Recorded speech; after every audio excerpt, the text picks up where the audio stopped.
जय राधा माधव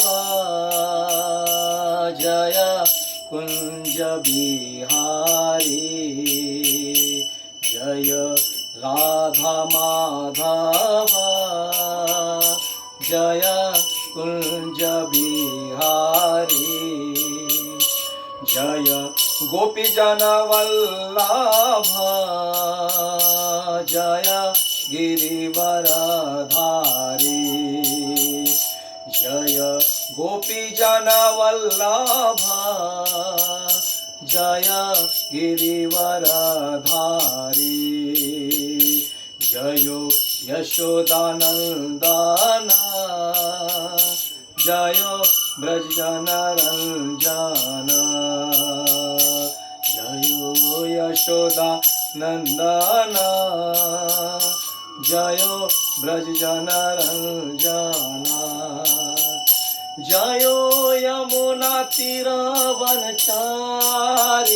जय कुंज बिहारी जय यमुना तीरवनचारी जय कुंज बिहारी जय राधा माधव जय कुंज बिहारी जय राधा माधव जय कुंज बिहारी हरे कृष्णा कृष्णा कृष्णा हरे हरे हरे राम राम राम हरे हरे हरे कृष्णा कृष्णा कृष्णा हरे हरे हरे राम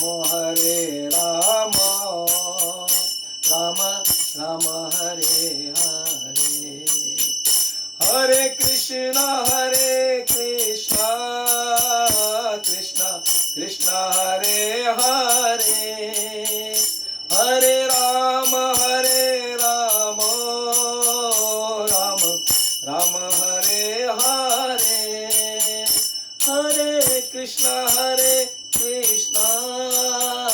कृष्णा कृष्णा हरे हरे हरे राम राम हरे हरे हरे कृष्णा कृष्णा हरे हरे हरे राम राम हरे हरे हरे कृष्णा कृष्णा हरे हरे हरे राम राम हरे हरे जय राधा माधव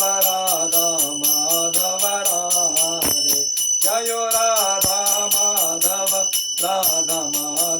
राधे जय राधा राधे राधे जय राधा राधे राधे जय राधा गिरिधारी राधे जय राधा गिरिधारी राधे जय राधा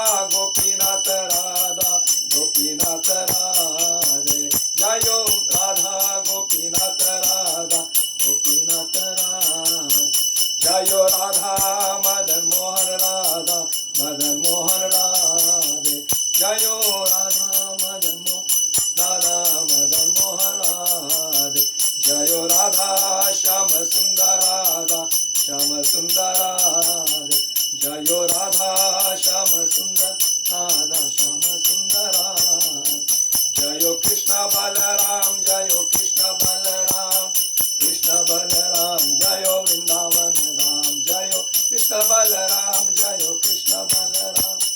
कृष्ण बलराम जय वृंदावन जय सीताराम लक्ष्मण भक्त हनुमान सीताराम लक्ष्मण भक्त हनुमान जय सीताराम लक्ष्मण भक्त हनुमान सीताराम लक्ष्मण भक्त हनुमान जय गौरानिताय जय गौरानिताय गौरानिताय जय गौरानिताय जय गौरानिताय जय गौरानिताय गौरानिताय जय गौरानिताय जय प्रभुपदा जय प्रभुपदा प्रभुपदा जय प्रभुपदा जय प्रभुपदा जय प्रभुपदा प्रभुपदा जय प्रभुपदा जय भगवत्पदा जय भगवत्पदा भगवत्पदा जय भगवत्पदा जय भगवत्पदा जय भगवत्पदा भगवत्पदा जय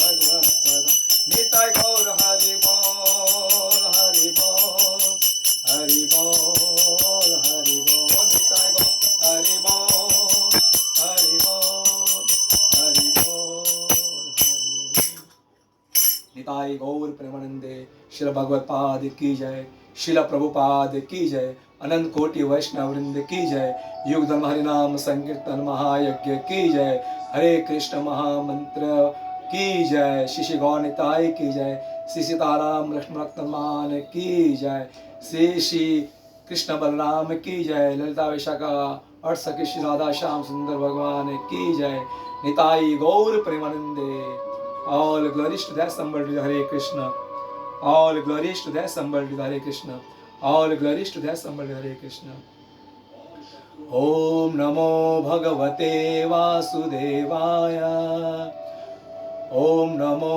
भगवते वासुदेवाय ओम नमो भगवते वासुदेवाय नारायणं नमस्कृत्यं नरो चैवं नरोत्तमं देवीं सरस्वतीं व्यासे ततो जयमुदीरये नष्टप्रायेषु भद्रेषु नित्यं भागवत सेवया भगवती उत्तम श्लोके भक्तिर्भवती नैष्टिकी नमो ब्रह्मणि देवाय गोब्राह्मणहिताय च जगद्हिताय कृष्णाय गोविन्दाय नमो नमः हे कृष्ण करुणा सिंधु दीनबंधु जगतपते गोपेश गोपिका कांत श्री राधा कांत नमस्तुते तप्त कांचनी गौरांगी श्री राधे वृंदावनेश्वरी वृषभानुसुते देवी प्रणमामि हरिप्रिये वाञ्छाकल्पतरुभ्यश्च कृपा सिन्धुभ्य एव च पतितानां पावनेभ्यो वैष्णवेभ्यो नमो नमः जय श्री कृष्ण चैतन्य प्रभु नित्यानंद श्री अद्वैत गदाधर शिवासादि गौर भक्त वृंद हरे कृष्णा कृष्णा कृष्णा हरे हरे हरे राम राम राम हरे हरे हरे कृष्णा कृष्णा कृष्णा हरे हरे हरे राम राम राम हरे हरे हरे कृष्णा कृष्णा कृष्णा हरे हरे हरे राम राम हरे हरे हरे कृष्णा। मैं आज के इस सत्संग में आप सभी का हार्दिक अभिनंदन करता हूँ। मैं इंटरनेशनल कृष्ण भावना अमृत संघ इस्कॉन में मुझे जुड़ के 28 साल हुए। सर्वप्रथम मैं अपनी माता के साथ इस्कॉन जू राधा रास बिहारी मंदिर में गया था। वहाँ पर राधा रास बिहारी सीताराम लक्ष्मण हनुमान गौर निताय के दिव्य दर्शन किया मैंने। उससे मेरा मन बहुत ही व्याकुल हो गया भगवान की भक्ति के लिए। वहाँ के कुछ भक्तगण मिले, मुझे इस भक्ति की और बढ़ने के लिए भीतर से जिज्ञासा प्राप्त हुई और सहज ही मैं इस कृष्ण भावना अमृत संघ में जुड़ गया। मुझे भक्ति क्या है इसके पहला मुझे कुछ पता नहीं था। इसके पहले मेरा जीवन बहुत ही निष्ठुर, निकम्मा, नर्कगामी जैसा, बहुत ही जगत में एक कीड़ा कैसे रहता है उस तरह मेरा जीवन था। लेकिन इस्कॉन में आने के बाद कहते हैं ना कि इस्कॉन ऐसी संस्था है जहाँ लोहा भी पारसमणि बन जाता है। वहां पर सब हंस लोग हैं। उनके हंस के पंख लगने से ही छिप में से मोती निकल जाता है। भक्ति क्या है ये मुझे पता चला। मैं श्रील प्रभुपाद का बहुत ही शुक्रगुजार हूं कि जिनकी कृपा से, जिनके ग्रंथ पढ़ने से मुझे ज्ञान की अनुभूति हुई, मुझे जीवन का लक्ष्य पता चला कि मेरा जीवन का लक्ष्य क्या है। मैं श्रील प्रभुपाद को कोटि कोटि दंडवत करता हूं। मैं अपने गुरु महाराज गोपाल कृष्ण गोस्वामी महाराज को प्रणाम करता हूं। नमो विष्णुपादाय कृष्ण प्रेष्ठाय भूतले श्रीमते गोपाल कृष्ण गोस्वामी की नामिनी। मेरे गुरु महाराज बहुत ही कृपालु, बहुत ही दयालु है। उनकी अनुकंपा आज मेरे जीवन को चार चांद लगाया। मेरे गुरु महाराज बड़े ही कृपालु है, बड़े दयालु है, बड़े ही नम्र भाव के हैं, जो नित्य निरंतर उनका प्रेममय भक्तिमय वर्षा मुझ पर बरसा रहे हैं। मेरा जीवन मेरे गुरु महाराज की कृपा से धन्य हो गया। मेरा जीवन पूरा परिवर्तन हो गया। मैं इस्कॉन में आने के बाद 6 महीने में भगवत गीता 5 बार भगवत गीता पढ़ी और 6 महीने में मुझे इस्कॉन के राधा रास गैलरी के प्रांगण में भगवत गीता पर प्रवचन देने का मौका मिला। मेरे गुरु महाराज गोपाल कृष्ण महाराज का आज मुझ पे बहुत बड़ा ऋण है। अगर मेरे बस में रहता था तो मैं अपने गुरु महाराज को अपना ये जीवन समर्पित कर देता। और हमारे गुरु महाराज आज 75 वर्ष के हैं, तो अगर मेरी में क्षमता होती तो मैं अपने आयु उनको दे देता, ताकि वो मजबूत शक्तिशाली बनकर और हजार हजार वर्ष जिए और विश्व में जितने भी बद्ध जीवात्मा है उनको कृष्ण भावना भावित का प्रसाद दे और मेरा उद्धार किया वैसे अगण्य बद्ध जीवात्मा का भी उद्धार करे। मैं अपने गुरु महाराज के चरणों में कोटि कोटि प्रणाम करता हूँ कि हे गुरु महाराज, हे गोपाल कृष्ण गोस्वामी महाराज, आपका प्रेममय, आपकी कृपा, आपका आशीर्वाद सदा मुझ पर और मेरे परिवार पर हमेशा रहे। मैं उनको प्रणाम करता हूँ जो नित्य निरंतर उनके सानिध्य में भी था। मैं ही सोलनेस गिरिराज स्वामी महाराज, गिरिराज स्वामी महाराज का भी मैंने आशीर्वाद प्राप्त किया है।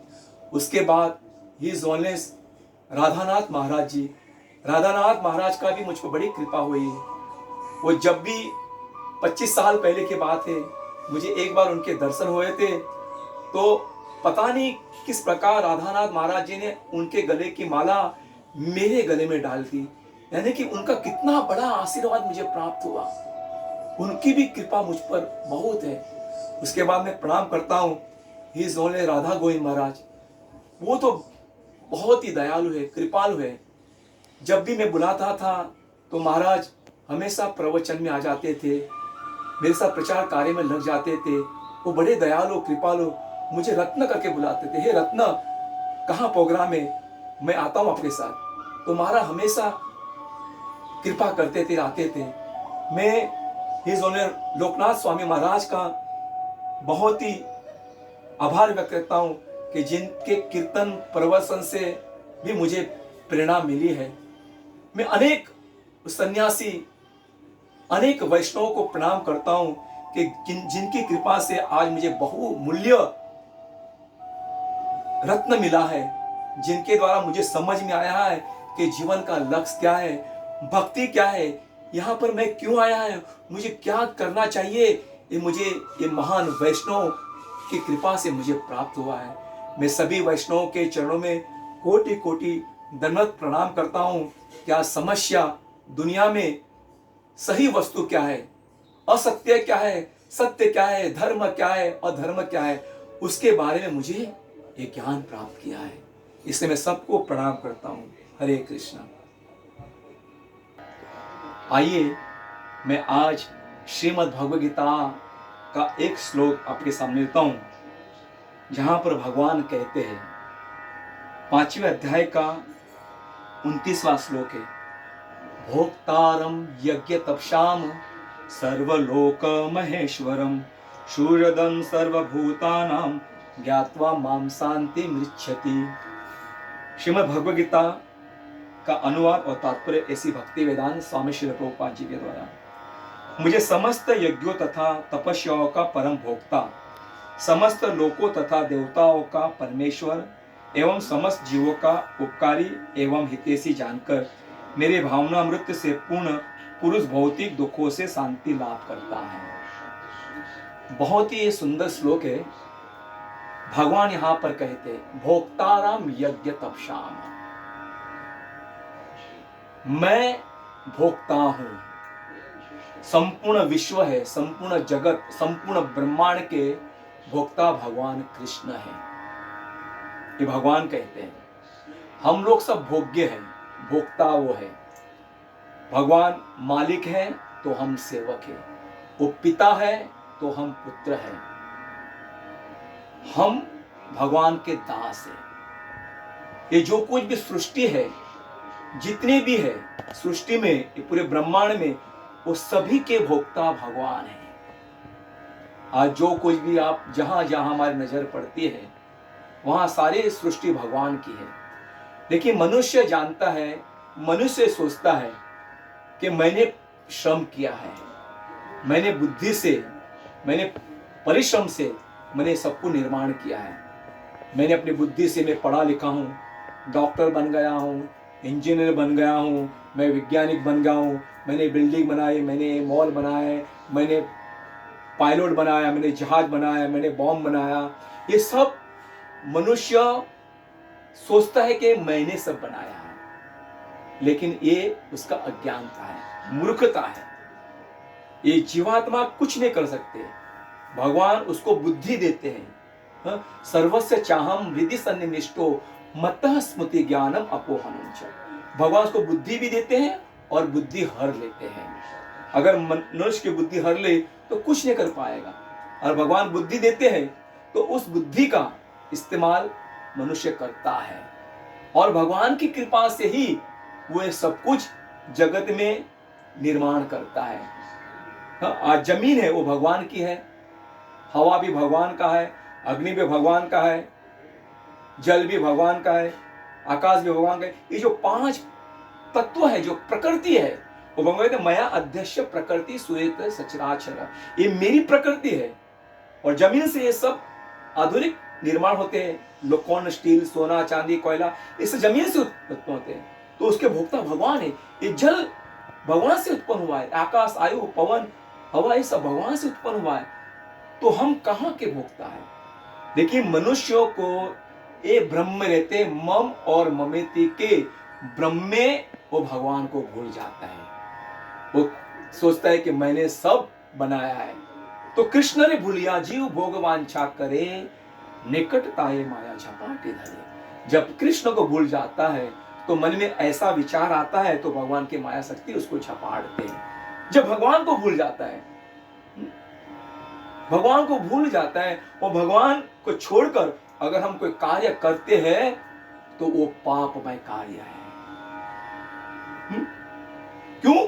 कि भगवान की प्रॉपर्टी है, संपूर्ण भगवान का है, और उस पर हम कब्जा बनाते हैं, कब्जा ले लेते हैं, तो वो कार्य हम पाप में कार्य करते हैं। इसलिए फिर हमको दंडित होना पड़ता है। इसीलिए हमें दंडित होना पड़ता है, क्योंकि जब हमको अहंकार आ जाता है कि मेरे द्वारा ही संपूर्ण जगत है, मैंने टेक्नोलॉजी निर्माण किए, मैंने कंप्यूटर बनाया, मैंने लैपटॉप बनाया, मैंने गूगल बनाया, मैंने फेसबुक बनाया, मैंने विमान बनाया, मैंने अणुबम बनाया, ये ब्रह्म में पड़ जाता है, तब उनको दंडित भुगतना पड़ता है।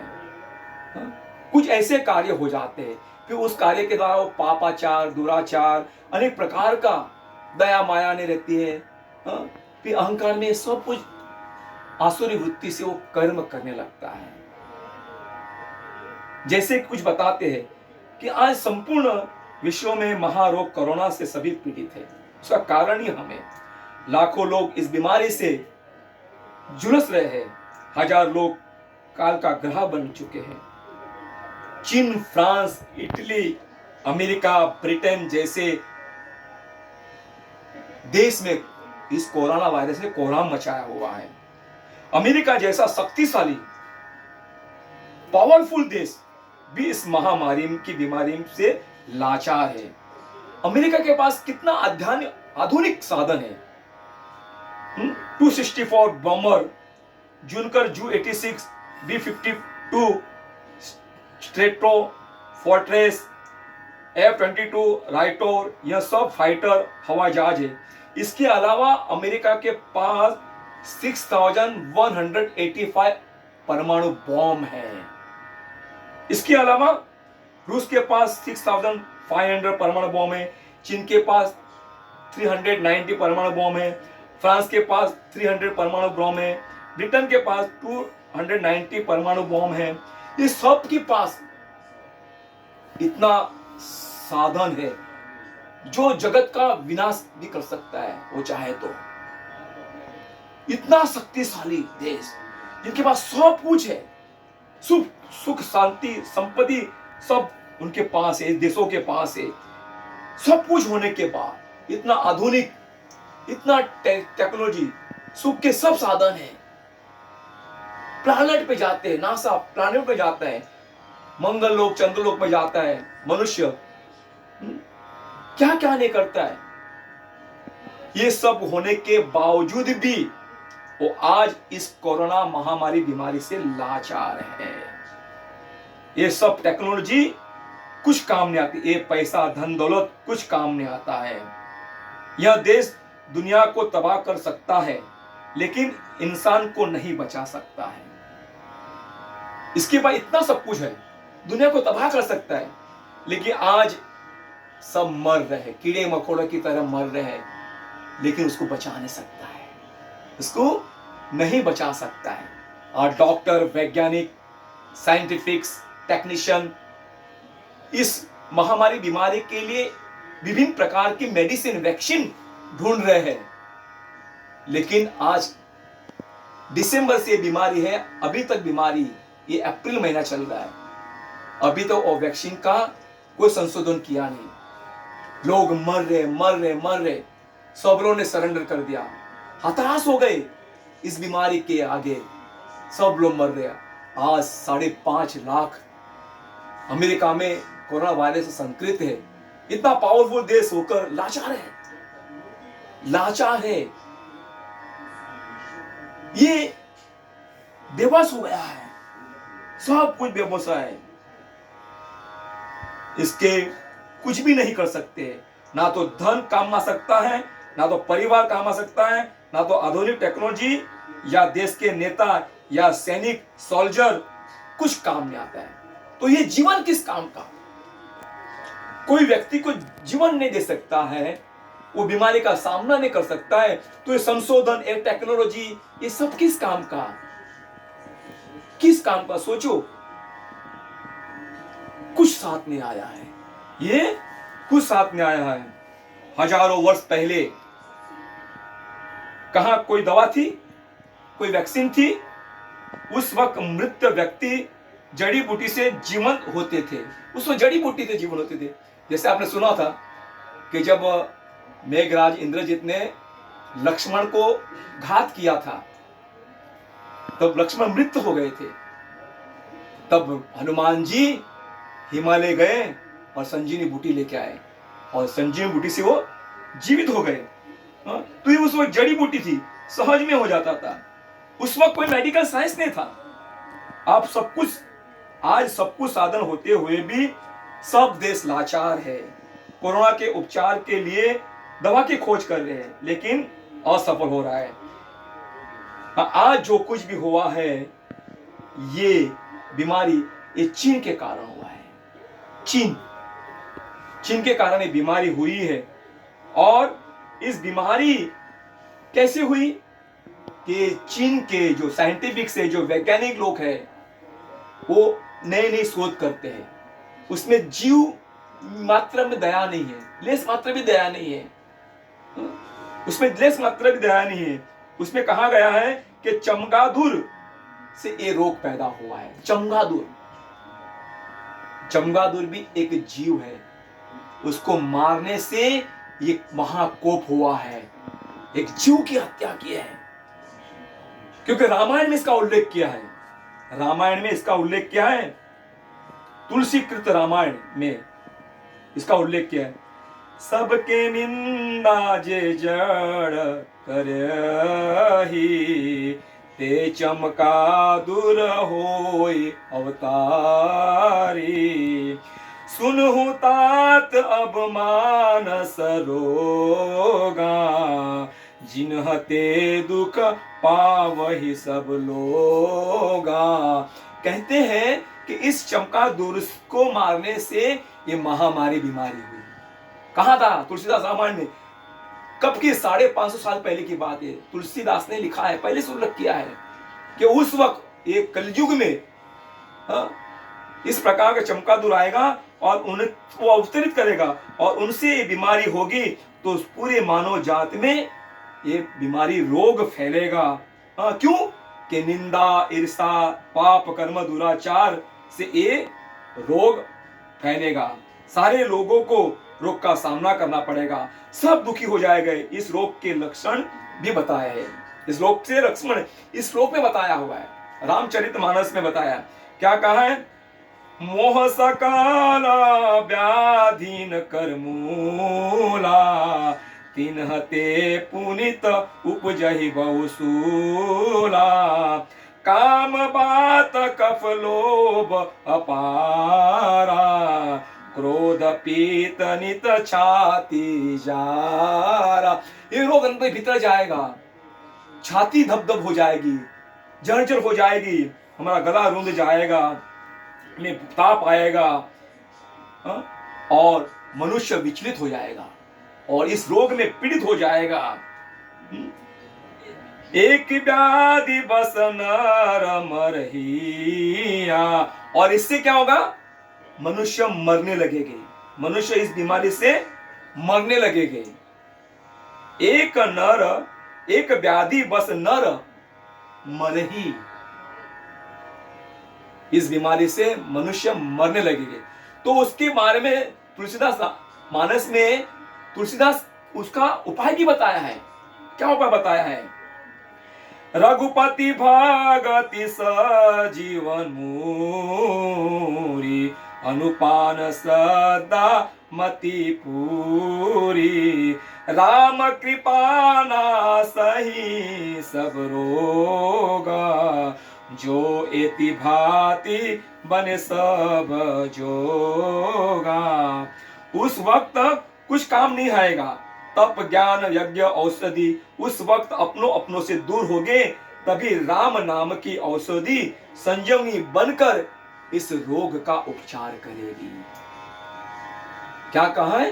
राम नाम की औषधि, राम नाम की औषधि जो खरी नीति से खाए, रोग मन पीड़ा व्यापे नहीं, उसके सभी रोग मिट जाए। ऐनिशी औषधि माया नशी बार लागी, महामंत्र लो तुम्ही मांगी। हरि नाम महामंत्र लो तुम्ही मांगी। हरे कृष्णा कृष्णा कृष्णा हरे हरे, हरे राम राम राम हरे हरे। हरे कृष्णा कृष्णा कृष्णा हरे हरे, हरे राम राम राम हरे हरे। तो इसी लाचार परिस्थिति में आज देश के पास सब कुछ होने के बावजूद भी उसको कोई साधन साथ नहीं देता है, केवल एक प्रभु का राम का नाम। एक कथा आपको बताता हूं मैं। महाभारत, कौरव और पांडव एक ही कुल में जन्म हुए थे। कौरव के 100 पुत्र थे, पांडव के 5 पुत्र थे। लेकिन कौरव और पांडव के बीच में प्रेम भाव नहीं था।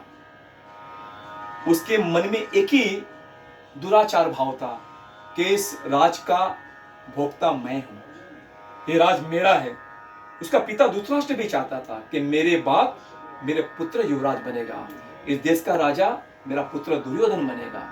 तो कौरव पांडवों के बहुत अत्याचार करता, बहुत जुल्म करता था, विभिन्न प्रकार का प्रयत्न करके उनको मारने का प्रयत्न करता था।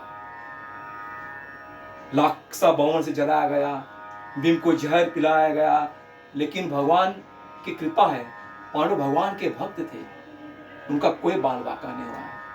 राखे कृष्ण तो मारे के और मारे कृष्ण तो राखे के। पांडव भगवान के भक्त थे, पद पद में भगवान की सहायता करते थे। जब दुर्योधन को युवराज बनाया गया तो पांडु रक्षा भवन के बाद 1 साल के बाद द्रौपदी का स्वयंवर किया। उसके बाद आए तो एक देश में 2 युवराज ने होते थे। तो उस वक्त धृतराष्ट्र ने युक्ति लड़ाई कि इस देश का विभाजन किया जाए। तब धृतराष्ट्र ने उनको आज्ञा दी कि तुम जाओ खांडव प्रस्थ को बसाओ और हस्तिनापुर का युवराज दुर्योधन का और युधिष्ठिर वहां का राजा बनेगा और खांडव प्रस्थ बन जाए। भगवान की कृपा से, भगवान कृष्ण की कृपा से पांडवों ने उस खांडव प्रस्थ, वो बंजर भूमि को स्वर्ग बना दिया, इंद्रप्रस्थ बना दिया। उन्होंने यज्ञ किया, साधु संतों को बुलाया, उनकी सेवा की। लेकिन ये देखकर दुर्योधन का अभी भी मन दूषित है। उसको पांडवों को मारना है, ये देखकर वो ईर्ष्या करता है। इंद्रप्रस्थ देखकर दुर्योधन ईर्ष्या करता था। तो उनके मामा थे, शकुनी मामा को बताया कि हे मामा, इस पूरे विश्व का राजा मैं हूं और युधिष्ठिर राज करेगा, वो मुझे बर्दाश्त नहीं होगा, आप कुछ उपाय लगाइए। तो शकुनी मामा ने दुर्योधन से कहा कि पांडवों को युद्ध क्रीड़ा के लिए बुलाइए, यानी कि जुआ करने के लिए बुलाइए। तो धृतराष्ट्र के द्वारा उनको संदेशा भेजा विदुर के साथ और उनको आमंत्रित किया। और तब पांडव और कौरव बैठकर युद्ध क्रीड़ा करने लगे, यानी जुआ खेलने लगे। शकुनी के पास जो पासा था वो उनके अपने पिता के हड्डी का बनाया हुआ था।